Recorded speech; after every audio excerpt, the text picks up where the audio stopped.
El Salvador está buscando ser el referente de la seguridad interna, de la seguridad pública, y en ese sentido, como decimos nosotros, no solamente se atacó el tema de las pandillas, que las pandillas también han formado parte de este tipo de crimen organizado.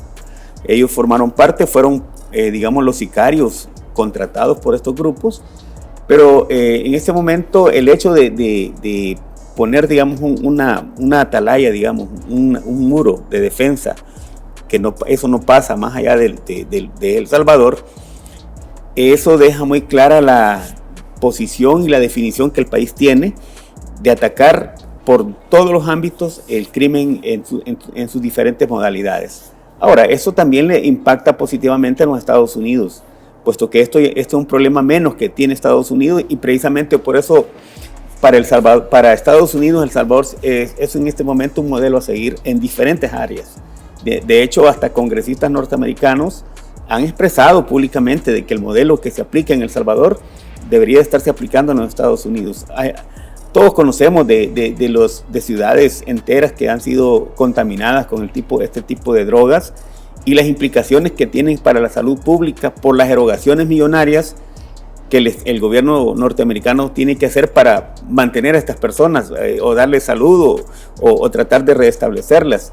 Lo mismo pasa en El Salvador. El hecho de tener, digamos, en este momento ese tipo de iniciativas, de seguimientos y de capturas, también nos pone en una posición privilegiada a nivel regional, y precisamente es ahí donde viene que El Salvador, después de ser un país altamente violento, que era la capital del homicidio, recordemos el año más fatídico, 2015, con 6.656 homicidios en el año, que eso implica que se asesinaba una persona por cada hora en promedio. Sí.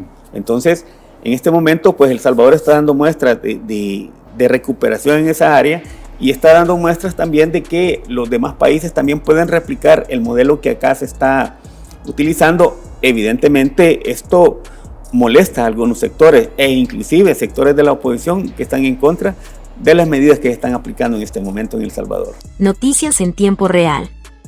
El Salvador se está destacando por su lucha contra la criminalidad, dando el ejemplo a los demás países del mundo y avanzando en la economía, todo gracias al trabajo del presidente Nayib Bukele. Bien, Mauricio, vamos a iniciar hablando acerca de lo que ha sucedido recientemente, y es que el presidente Nayib Bukele informaba sobre un duro golpe al narcotráfico en 4 operaciones, pero siempre en una misma línea de trabajo por parte de la Marina Nacional. Se logró incautar una buena cantidad de droga valorada en $100 millones. El presidente lo daba a conocer incluso a través de redes sociales. Ese es el primer decomiso de droga que se realiza en 2025. Sin embargo, en diciembre, a finales justo también de diciembre, el mismo presidente informaba sobre otro decomiso de droga. ¿Cómo es su análisis que hace en torno a esta situación que se está registrando en nuestro país? Eso obviamente nos posiciona muy bien a nivel internacional como un país que no solamente ataca digamos la delincuencia interna, en este caso lo que se conoce todavía como pandillas o los remanentes que quedan de pandillas, sino también con los elementos que están relacionados con el crimen organizado a nivel internacional, que es prácticamente el narcotráfico. Sí. El Salvador da muestras claras y concretas. Pues el destino de esta droga generalmente es los Estados Unidos, de Estados Unidos a Europa. Esa es la ruta a seguir. Entonces, desde el momento que El Salvador pone un tope y pone restricciones y pone un sistema de seguridad aéreo, marítimo, que está prácticamente haciendo incautaciones muy importantes de droga, eso le deja también un claro mensaje a los Estados Unidos de que somos un país que estamos cooperando, no solamente con ya no enviar tantos salvadoreños con migración irregular, sino también estamos limitando aquí en Centroamérica, como país pequeño que somos, pero estamos limitando el paso de esa droga que obviamente envenena pues a la sociedad norteamericana en este caso. Entonces, la imagen internacional se nos refresca a nosotros, porque somos un país que de manera multidimensional se está atacando las diferentes aristas de la delincuencia organizada. Y esto se vuelve más frecuente, Mauricio, porque vemos de que gracias al equipamiento que ha tenido la Marina Nacional, se dan este tipo de incautaciones. La más reciente es a más de 1000 millas náuticas de las costas salvadoreñas. Estamos hablando de aguas internacionales. Y Estados Unidos lo está reconociendo a través de las felicitaciones que hizo también recientemente sobre estas 4 incautaciones en una sola misión que informaba el presidente. Esto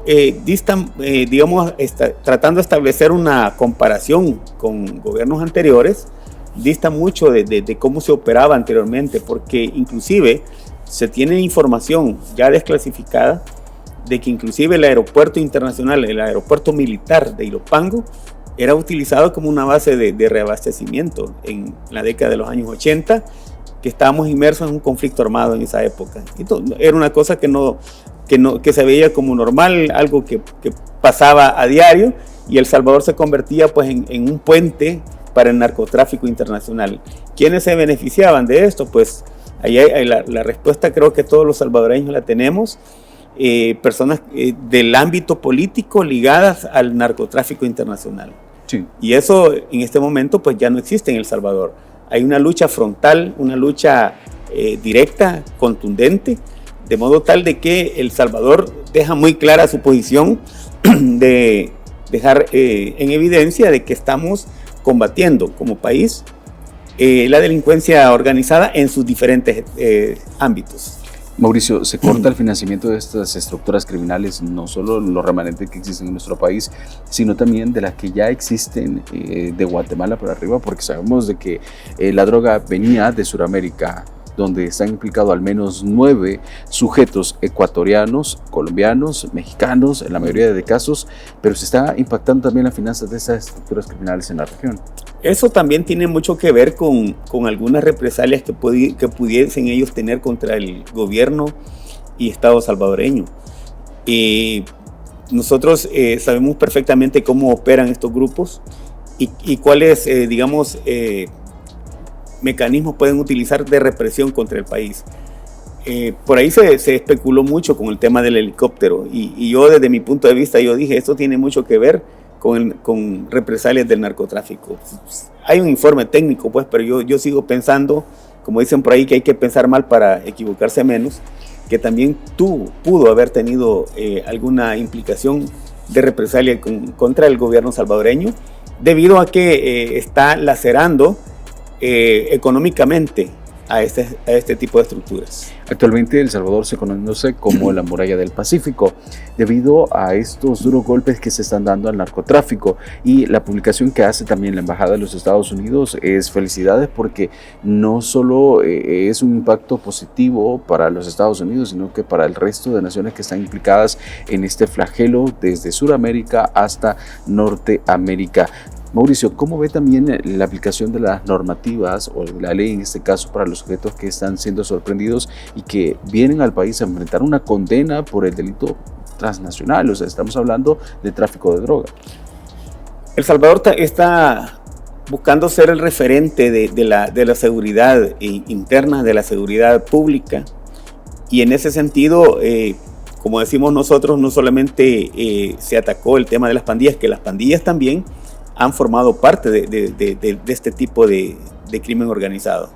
Ellos formaron parte, fueron, los sicarios contratados por estos grupos, pero en este momento el hecho de poner, una atalaya, un muro de defensa, que eso no pasa más allá de El Salvador, eso deja muy clara la posición y la definición que el país tiene de atacar por todos los ámbitos el crimen en sus diferentes modalidades. Ahora, eso también le impacta positivamente a los Estados Unidos, puesto que esto es un problema menos que tiene Estados Unidos, y precisamente por eso para Estados Unidos El Salvador es en este momento un modelo a seguir en diferentes áreas. De hecho, hasta congresistas norteamericanos han expresado públicamente de que el modelo que se aplica en El Salvador debería estarse aplicando en los Estados Unidos. Todos conocemos de ciudades enteras que han sido contaminadas con este tipo de drogas, y las implicaciones que tienen para la salud pública por las erogaciones millonarias que el gobierno norteamericano tiene que hacer para mantener a estas personas o darles salud o tratar de restablecerlas. Lo mismo pasa en El Salvador. El hecho de tener, digamos, en este momento ese tipo de iniciativas, de seguimientos y de capturas, también nos pone en una posición privilegiada a nivel regional, y precisamente es ahí donde viene que El Salvador, después de ser un país altamente violento, que era la capital del homicidio, recordemos el año más fatídico, 2015, con 6.656 homicidios en el año, que eso implica que se asesinaba una persona por cada hora en promedio. Sí. Entonces, en este momento, pues El Salvador está dando muestras de recuperación en esa área, y está dando muestras también de que los demás países también pueden replicar el modelo que acá se está utilizando. Evidentemente, esto molesta a algunos sectores, e inclusive sectores de la oposición que están en contra de las medidas que se están aplicando en este momento en El Salvador. Vemos que la lucha contra el narcotráfico no solo es en aguas internacionales, sino también en tierra. Recientemente la Policía Nacional Civil y la Fuerza Armada están informando sobre las detenciones y también las incautaciones de diferentes tipos de drogas en territorio. Ahora bien, esto permite nuevos escenarios, nueva imagen, que los Estados Unidos incluso rebajará la alerta de viajes por la seguridad que actualmente se está viviendo en nuestro país. Bueno, eso fue necesario. Recordemos de que para los Estados Unidos, en un momento dado, seguía siendo un país peligroso, muy a pesar de que el presidente Bukele desde el 2019 venía implementando el Plan Control Territorial. De manera coyuntural entra el régimen de excepción por una situación que todos conocimos de una cantidad de asesinatos que hicieron en el año 2022.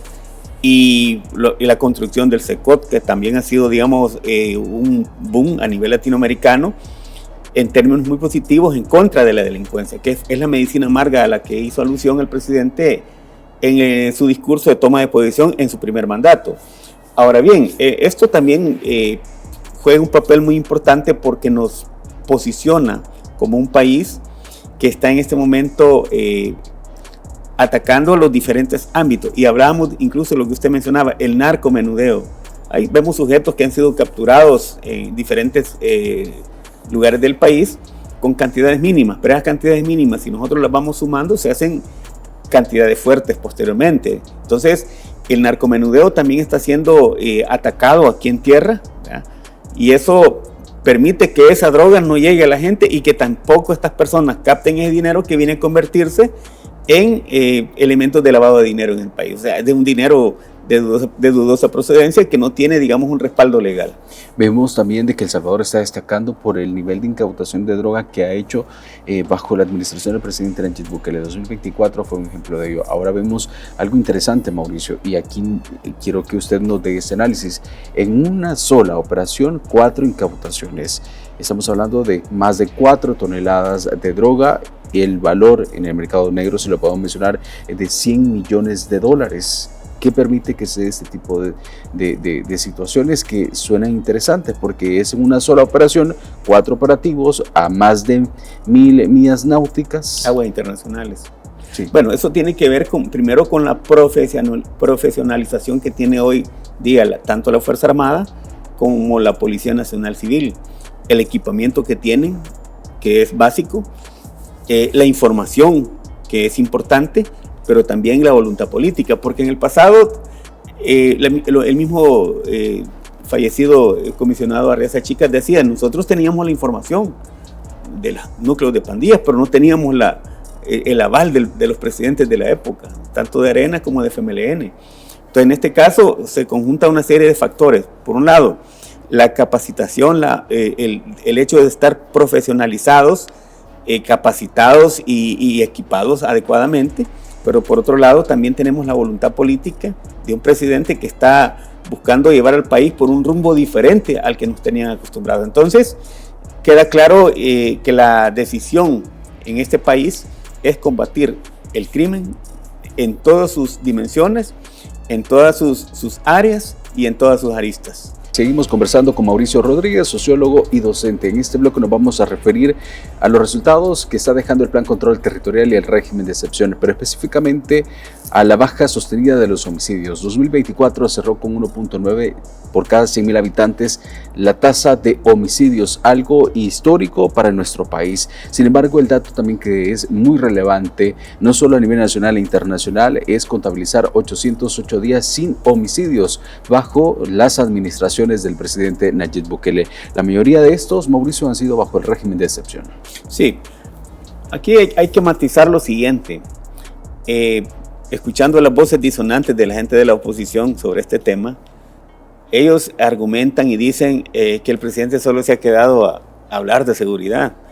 Pero es que uno de los elementos importantes que El Salvador lo tenía sometido era la inseguridad. Claro. Entonces, ¿por qué el presidente no va a destacar un logro tan importante como este? Cerrar el año 2024 con 114 homicidios a nivel nacional, y eso implica 1.9 por cada 100.000 habitantes haciendo la operación. Entonces, de todos es conocido de que también la seguridad es cara aquí y en cualquier parte del mundo. No obstante, el presidente ha sido resiliente en este sentido de ir dando los pasos adecuados para atacar el cáncer más grande que El Salvador tenía.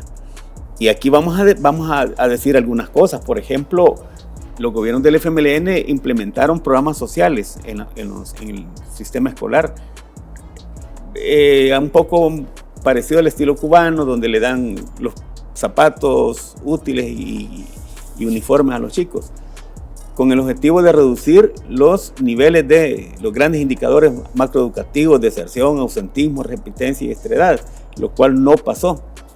Y aparte de ello, teníamos un auge de crecimiento delincuencial, principalmente en las escuelas, porque estos chicos venían influenciados por el papá, el hermano mayor, el tío, quien fuese.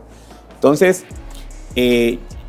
tenemos el año 2015, como lo dije anteriormente, como el año donde está el pico de mayor cantidad de homicidios, 6.656, que alguien puede decir, sí, 6.656, pero si a cada asesinato le ponemos rostro, nos vamos a dar cuenta que detrás de esa persona asesinada, sea quien sea, hay familias que quedan mutiladas. Sí. Entonces, esa mutilación familiar, esa descomposición, rompimiento del tejido social original que es la familia, implica una serie de acciones que el mismo presidente va haciendo dentro del mismo Plan Control Territorial, que no solamente es represión, sino que también van actividades de prevención y de reincorporación de aquellos jóvenes que pudieran estar en condición de riesgo. Y ahí vienen los cubos que se han estado construyendo.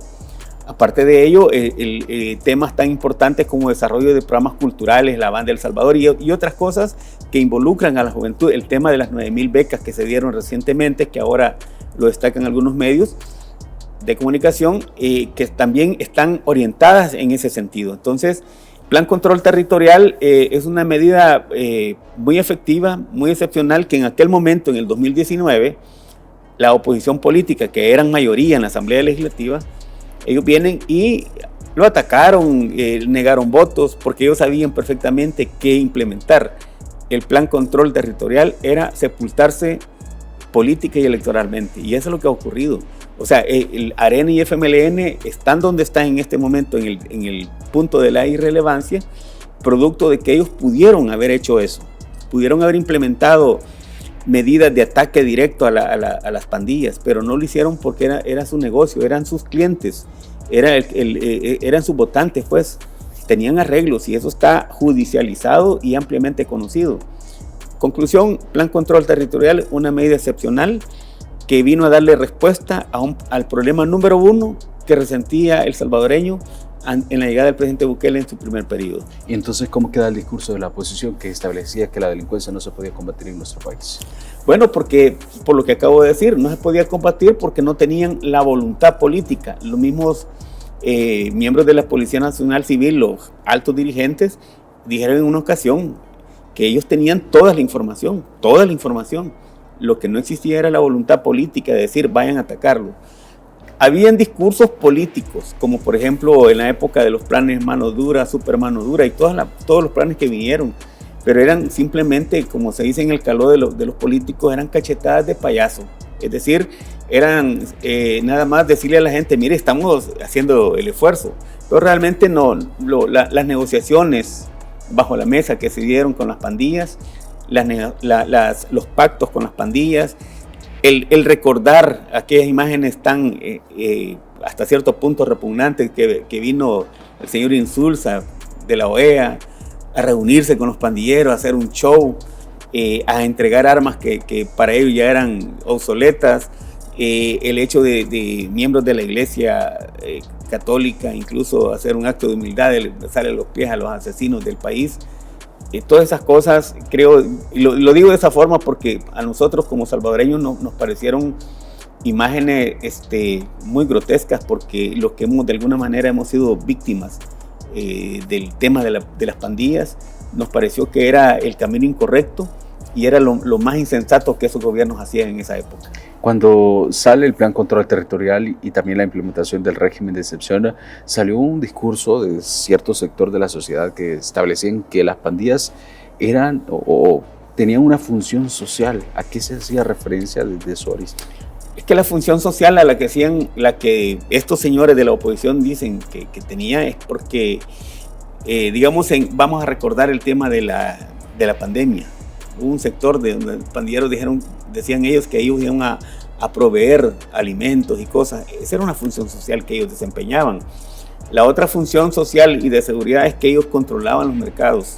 Ellos decían, no habían, como dicen, requinteros, o sea, los que roban relojes, joyas, sino que ellos cuidaban su sector, porque era su sector, porque no permitían que la pandilla contraria llegara, pero ellos allí, en ese territorio, ellos mandaban. Ellos decían lo que se hacía, lo que no se hacía, y ellos cobraban la renta también. O sea, esa función social yo la veo muy a la inversa, no desde la perspectiva sociológica, una función social positiva para la población no se veía. Se veían, digamos, intentos de acercamiento, pero realmente en el fondo lo que estaban haciendo es proteger su status quo, proteger su manera de vivir, de sobrellevar las cosas a través del cobro de renta, que ese era el fin de todo. Con los 808 días sin homicidios, si lo vamos a traducir en cuanto a los beneficios, que es un dato bastante interesante, es el ahorro que tiene el Estado en atender a una persona lesionada por arma de fuego. Estábamos hablando de datos, de acuerdo a lo que mencionaban las autoridades, de más de $45,000 si era por arma blanca o arma de fuego. Ahora ya tenemos esos datos. Obviamente las erogaciones que el gobierno hacía en el área de salud pública, las erogaciones que se tenían que hacer para atender emergencias de la policía, las erogaciones que el sistema judicial tiene, bueno, todavía lo tiene que hacer porque tiene pandilleros en proceso, las erogaciones que los microempresarios, los empresarios de todos los niveles tenían que hacer para considerar dentro de sus gastos corrientes el pago de renta, eso ya no existe.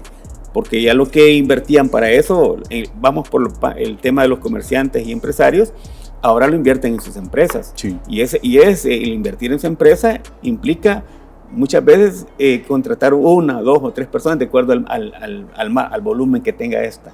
Ahora bien, por el lado de la salud pública, pues ya se evitó eso de estar tratando de atender lesionados, pullados, baleados, que eran producto de los trabajos sucios que hacían las pandillas en ese momento. Eso es un ahorro para el país, un ahorro muy significativo, pero que también impacta positivamente en el desarrollo de otras áreas para el país. Yo creo que a estas alturas del juego la oposición estar manteniendo ese discurso simplemente lo hacen porque no tienen discurso, no tienen táctica ni estrategia. Se han quedado silbando, como decimos, silbando en la loma, y están buscando la manera de respirar por los diferentes anuncios que hace el presidente. Y quiero decir algo, nosotros tenemos una oposición política reactiva, no es propositiva, porque ellos simplemente reaccionan a lo que el presidente dice. Habló de la minería y todos empezaron a hablar de la minería. Va a haber un momento que el presidente va a cambiar, va a meter otro tema y van a empezar a hablar de ese tema. Es decir, ellos solamente reaccionan, pero no proponen. Mauricio, también es importante conocer cómo El Salvador se está posicionando a nivel internacional. Recientemente un estudio internacional destacaba el porcentaje en cuanto a la tasa de homicidios por cada 100.000 habitantes, que es de 1.9, y este informe era retomado por la ministra de Seguridad de Argentina, Patricia Bullrich, en el cual decía: El Salvador es el país con la menor tasa de homicidios por cada 100.000 habitantes. Nosotros nos posicionamos abajo, es decir, El Salvador pasa de ser la capital de los homicidios a nivel mundial a ser el país más seguro del hemisferio occidental. Un gran país, un país que está desarrollándose, que es potencia en Sudamérica. O sea, está destacando esto de que El Salvador se mantiene en el número 1 con la tasa más baja de homicidios. Bueno, midiendo las dimensiones, El Salvador tiene 1.9, que el mismo presidente dijo que eso se puede bajar aún más para este 2025. Argentina tiene 3.8 por cada 100.000 habitantes, tiene el doble de nosotros. No obstante ello, ellos han visto con muy buenos ojos el tema de considerar a El Salvador como un ejemplo a seguir. De hecho, la visita del presidente a Argentina, que le antecedió la visita de la ministra de Seguridad aquí a El Salvador, Patricia Bullrich. Entonces, quiere decir de que El Salvador está dando muestras de recuperación en esa área, pero también ejemplificando al mundo cómo se puede atacar y se puede redireccionar un país que a todas luces la misma oposición decía que no había forma de atacar las pandillas. Aquí el presidente ha demostrado que hay contundencia, hay una realidad que no se puede negar y lo reconocen organismos internacionales. Fíjense que esto de la seguridad en el país impacta positivamente en lo siguiente. Voy a hablar de Santa Ana. Sí. Hay empresas desarrolladoras de proyectos de otros países que están con nosotros, que eso no hubiese sido posible. Yo platico con ellos, eso no hubiese sido posible, venir a invertir a El Salvador, a desarrollar proyectos, a generar mano de obra, empleos directos, por supuesto indirectos, a generar activo circulante, a elevar los niveles de inversión. No hubiese sido posible si el Plan Control Territorial no llega en su momento.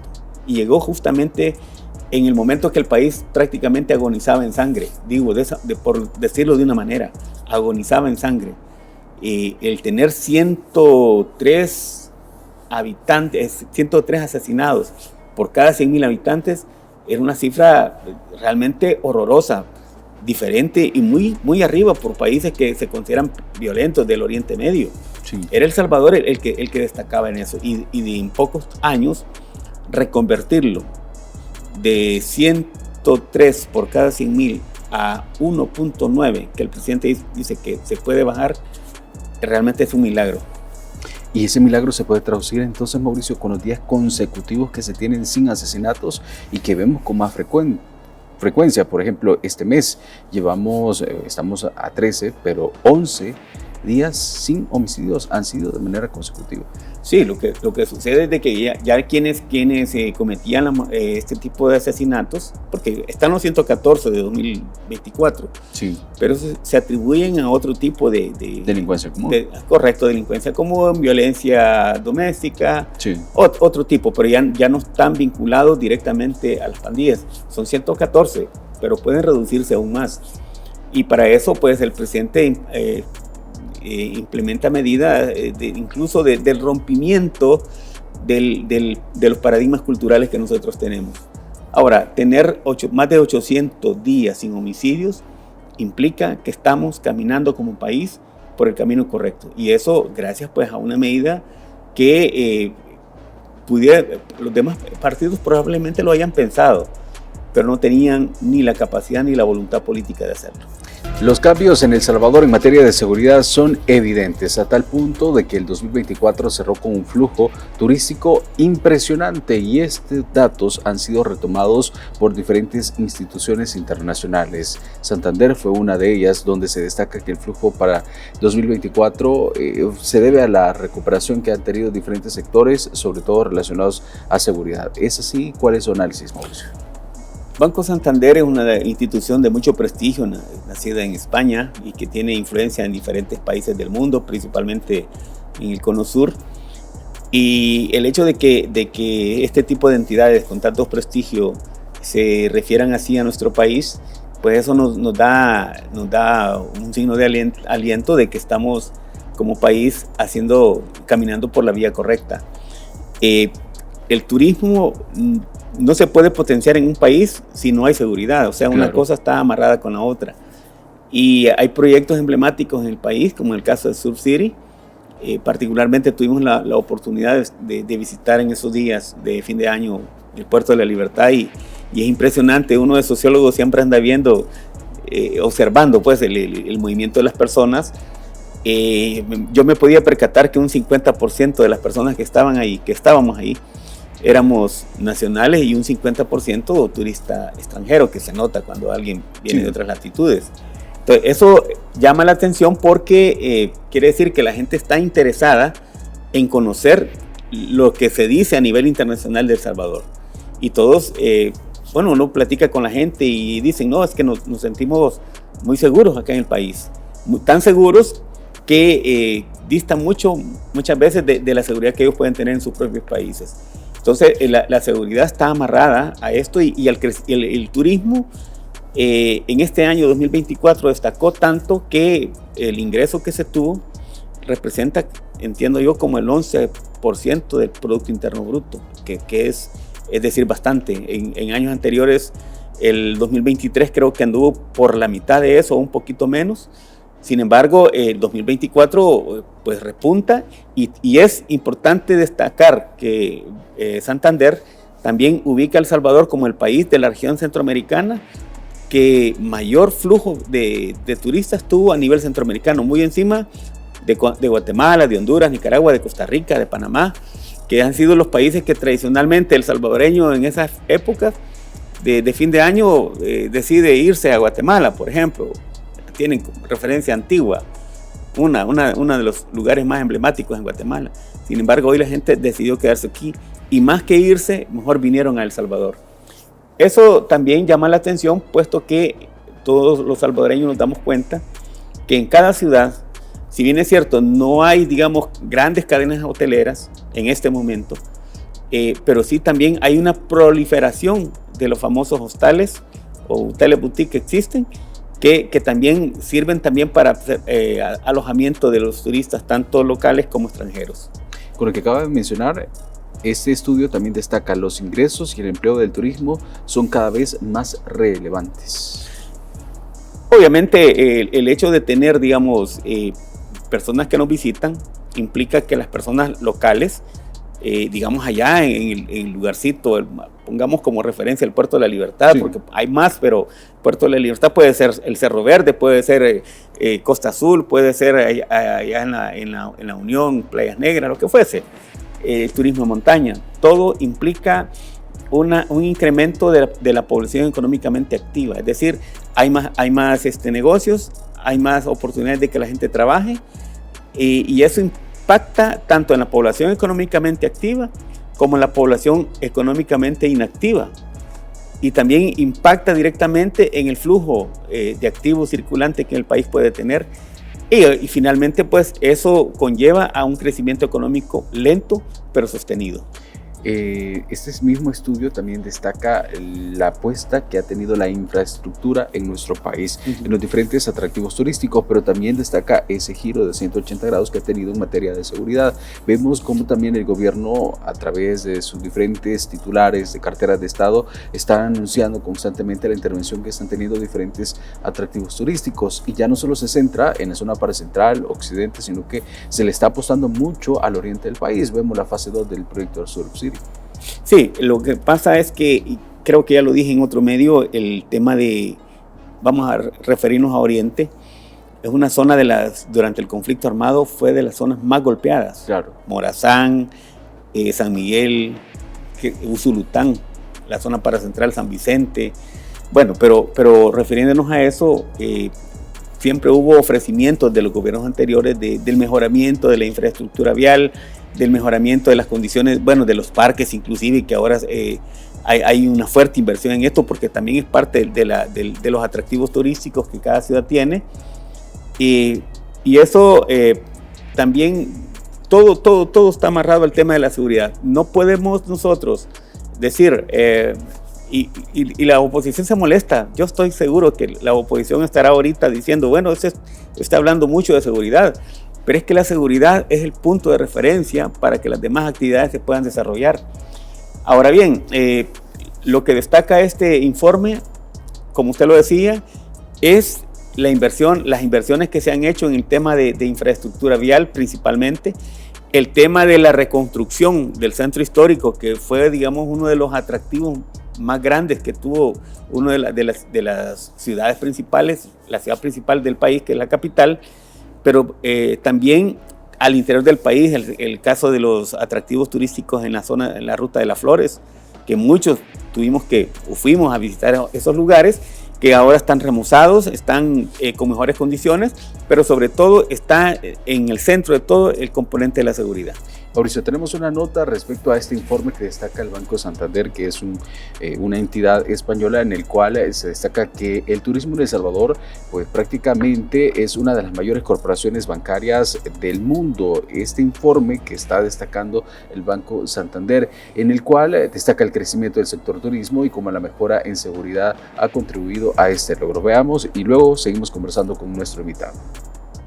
En el análisis hecho por Santander se enfatiza sobre el éxito y crecimiento alcanzado en los ingresos y aumento de empleo del turismo, y es que los más de 3.9 millones de visitantes que se registraron en el país en 2024, dice este informe, que supera los niveles que se obtuvieron desde 2013 a 2023 y sobrepasa los volúmenes de países de la región como Guatemala, Costa Rica y Panamá.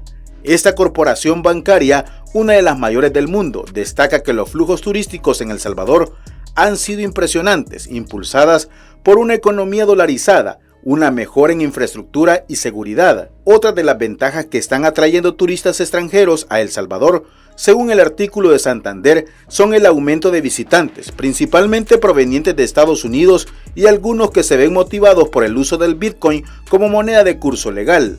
La movilidad sin restricciones a sitios ecoturísticos que antes no se podían visitar permite en gran medida la explotación del sector debido a que la garantía de vida ha aumentado porque las tasas de homicidios se están acercando a cero solo en los últimos meses de 2024 y el total anual de asesinatos del año pasado fue de 114, que comparado con el pico de 6.656 en 2015 muestra una enorme diferencia. La tranquilidad que vive el territorio ha despertado el interés de la diáspora que está retornando a El Salvador para disfrutar con sus seres queridos. Además sobresale la alta ocupación hotelera, que es del 82%, que poseen destinos como Surf City en el departamento de La Libertad.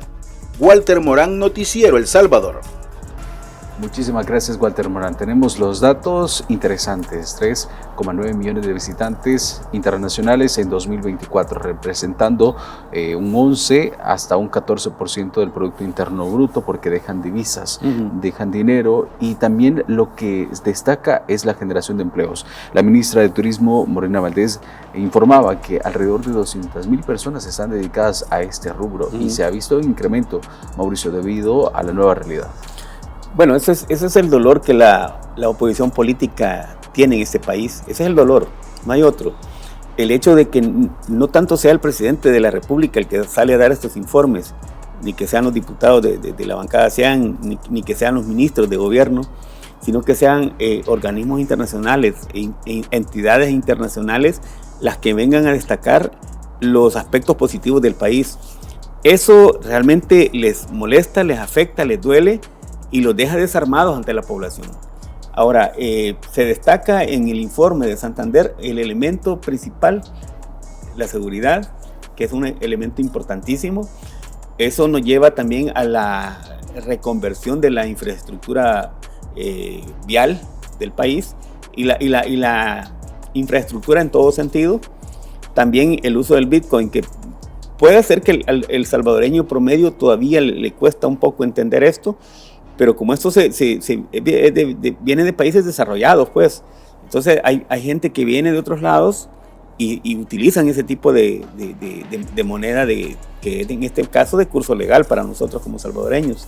Entonces, tenemos esos elementos, esas variables que permiten que ahora más visitantes, ojalá que en 2025 rompamos récord y que incrementemos la cantidad de visitantes, obviamente impactando positivamente en el crecimiento del Producto Interno Bruto, derivado pues de la cantidad de divisa que nos deja cada visitante. Eso también implica compromisos para el país. El compromiso número 1 es mantener el sistema de seguridad, mantenerlo. Pero para mantenerlo hay que mantener un gobierno que es el que ha destacado y que ha generado estas condiciones. Yo no veo a un Arena, no veo a un FMLN, no veo a otros partidos dándole seguimiento a este tipo de iniciativas. De veras, no se ven. Porque la lógica de ellos es a la inversa. Ellos están tratando de aplicar, en el caso, ellos sueñan con volver al gobierno, liberar a los pandilleros, cerrar el SECOT, clausurar el régimen de excepción, eliminar el plan control territorial, volver al estado de cosas como estaba antes. Entonces, yo creo que la población salvadoreña, muy a pesar de que existan voces disonantes y que se permite en este país, redes sociales inundadas de tanta información falsa, de injuria, de calumnia, incluso hasta de ofensa hacia el presidente y el gobierno, pues yo creo que es parte de la democracia, se les deja que hagan eso, porque no es una dictadura.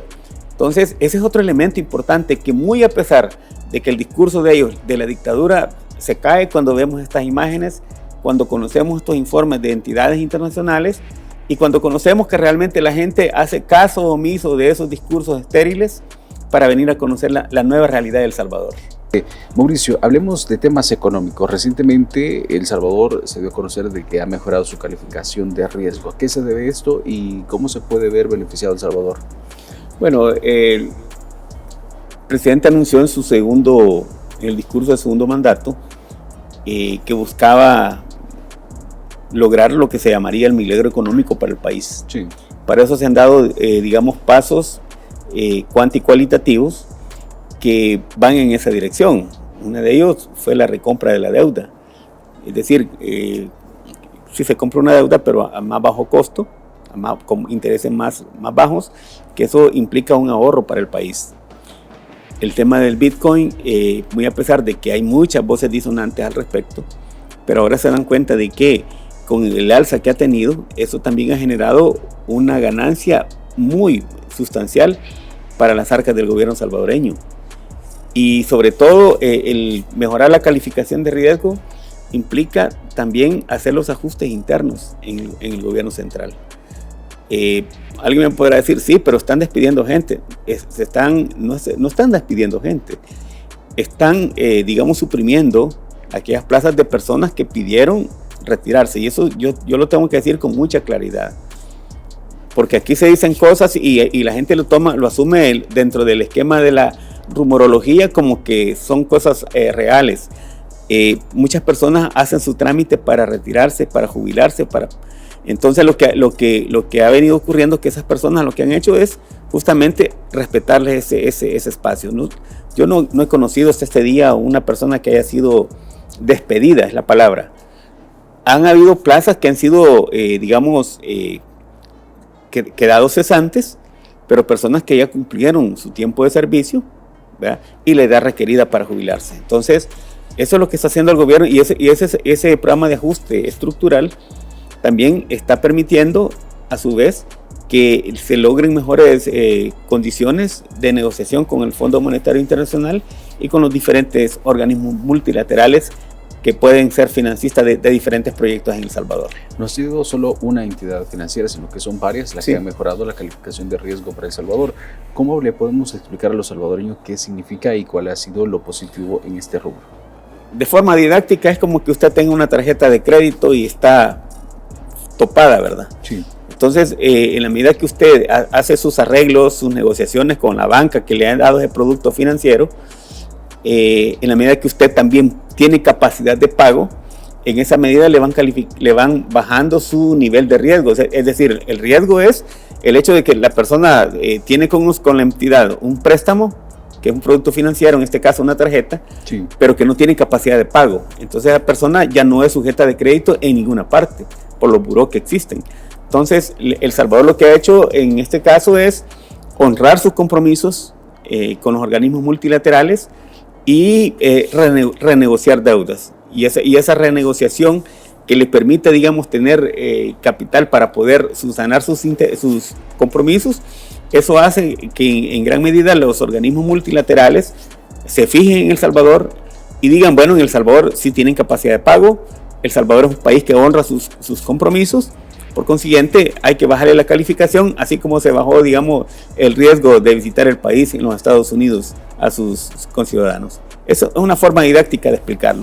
Usted mencionaba también de que la mejora en calificaciones se debe al acuerdo del Fondo Monetario Internacional y otras instituciones financieras por más de 3.500 millones de dólares. Sin embargo, también otros elementos que destaca el exministro de Hacienda, Alejandro Zelaya, es la estrategia fiscal activa que se mantiene en nuestro país, la atracción de inversiones, y vemos cómo se están consolidando las diferentes políticas en nuestro país. Un país, para que crezca, tiene que hacer crecer a su gente. Y hacer crecer a la gente es que la gente tenga trabajo. Y lo que se está haciendo con el esquema de atracción de inversiones es justamente eso. Hacer que nuestra gente forme parte ya no de los ejércitos laborales inactivos, sino de la población económicamente activa que está inmersa, incorporada en las diferentes actividades productivas del país. Esa es la manera de cómo un país puede crecer, de cómo un país puede dinamizar su economía y cómo un país, a través de ese crecimiento, también pueda honrar sus compromisos, como lo está haciendo El Salvador. Evidentemente habrán voces disonantes al respecto y tienen derecho a hacerlo, porque por eso son oposición. Lo que no tienen es, el hecho de criticar directamente las cosas que ellos pudieron haber hecho, pero que no lo hicieron por falta de voluntad política. Sí. Entonces, en este momento El Salvador se posiciona en una... Y no lo dice el presidente Bukele, por Dios, lo dicen los informes de los organismos de las calificadoras de riesgo, que son varias, y que han catalogado que El Salvador se le mejora esa calidad de triple C a B menos, creo que es la que hoy día tiene. Entonces, eso significa que podemos nosotros en un momento dado llegar a tener una calificación mucho mayor que esa. Es cierto, hay mucho camino por recorrer.